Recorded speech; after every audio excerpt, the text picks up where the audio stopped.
আজি আমাৰ সচেতন সমাজে এই আমাৰ কোচ ৰাজবংশীসকলৰ বিভিন্ন ধৰণৰ এতিয়া আলোচনা হৈছে।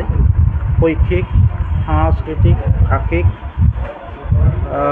ৰাজনৈতিক, অৰ্থনৈতিক গোটেই দিশখিনি আলোচনা বিবেচনা কৰা হৈছে। ভৱিষ্যত প্ৰজন্মৰ কাৰণে কোচ ৰাজবংশীৰ যি আমাৰ স্বাভিমান, এই ক্ষেত্ৰত আমি কেনেকৈ আগবাঢ়িম।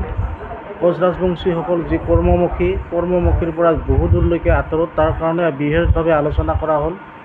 এই অঞ্চলৰ বিভিন্ন দিশত আমাৰ কোচ ৰাজবংশীসকল সাংস্কৃতিৰ ওপৰতো আলোচনা কৰা হ'ল।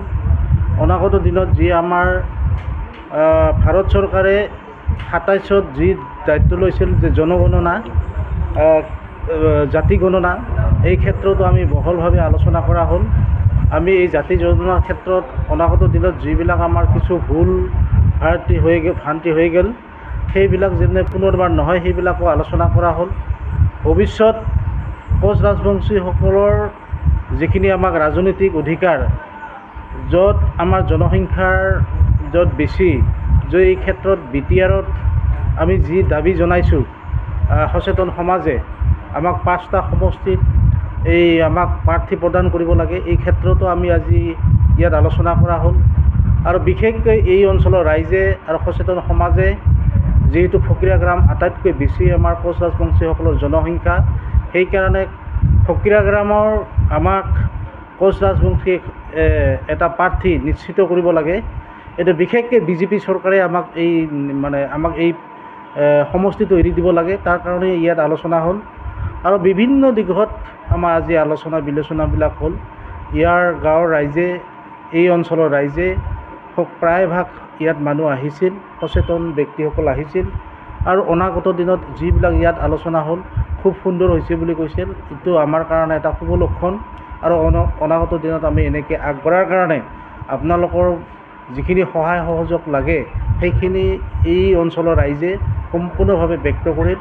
আৰু যাৰ কাৰণে আমি অতি আনন্দিত হৈছোঁ। আৰু এই সভাখন আজি খুব ভাল হৈছে। আৰু এই সভাৰ জৰিয়তে আমি এটা মেছেজ দিব বিচাৰিছোঁ, কোচ ৰাজবংশীসকল ইয়াত কোনো দল কথা নহয়, কোনো ইয়াত সংগঠনৰ কথা নহয়, এই সকলোৱে আমি এক, আৰু আমি সকলোৱে একেলগে চিন্তা কৰিম। প্ৰথম কথাটো হ'ল আমি কোচ ৰাজবংশী, তাৰপিছত আমাৰ ৰাজনৈতিক দলৰ কথা আমি চিন্তা কৰিম। এই কথা আজি ব্যক্ত কৰিছে, এইটো আমাৰ কাৰণে এটা শুভ লক্ষণ। নহয়, এইবিলাকতো আচলতে কিছুমান, কাৰণ কোচ ৰাজবংশী মানুহ যেতিয়াই লগ হয় তেতিয়াই আমাৰ ইয়াত, কাৰণ ৰাজনৈতিক দল লৈ মানুহবিলাকে আচলতে কোচ ৰাজবংশীক এটা পুতলাৰ খেল নিচিনা ভাবি ইয়াত বিভিন্ন ধৰণৰ তেওঁলোকে তাৎসল্য কৰে। কিন্তু এতিয়া কোচ ৰাজবংশীৰ মানুহে গম পাইছে যে কিছুমান মানুহ হয়তো বাধা দিছে, বাধা দিয়া আমি দেখা পাইছোঁ। ইয়াৰ নহয়, আজিৰ মিটিঙত নহয়, আগৰ মিটিঙতো আমি বাধা দিয়া আমি দেখা পাইছোঁ। আচলতে এই বাধা লাহে লাহে আমি সকলো মানুহে এই বাধাবিলাক যেতিয়া মিটিঙত আহিব, যেতিয়া আমাৰ মিটিঙত যিবিলাক আলোচনা হ'ব, এই কথা যেতিয়া গম পাব, ইয়াত আৰু কোনেও বাধা দিব নোৱাৰে।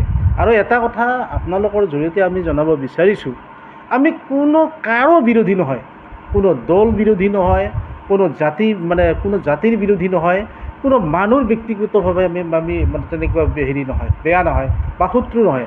আমাৰ কথাটো হ'ল আমাৰ স্বাভিমান, এইটো আমাৰ মৌলিক অধিকাৰ।